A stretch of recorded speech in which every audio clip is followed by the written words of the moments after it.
Weh, korang yang baru nak start kerja tu, jom aku nak sembang sat. Gaji first masuk memang best kan? Rasa macam kaya sekejap. Lepas tu, kejap je habis. Tengok-tengok, tinggal RM43.20. Padahal baru minggu kedua. Biasalah, aku dulu pun macam tu. Bila baru kerja, otak fikir nak reward diri je. Beli phone baru lah, kasut rare lah, lepak sana sini. Tapi satu benda aku tak fikir masa tu, simpanan.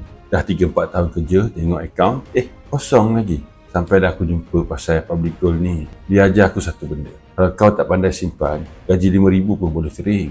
Tapi kalau kau mula simpan walaupun sikit, RM100 pun boleh jadi tabiat bagus. Yang bestnya emas ni, dia ajar kita disiplin. Sebab emas ni kau simpan, kau takkan senang-senang nak pakai. Tak macam duit dalam bank. Tekan-tekan dekat phone pun boleh lesap.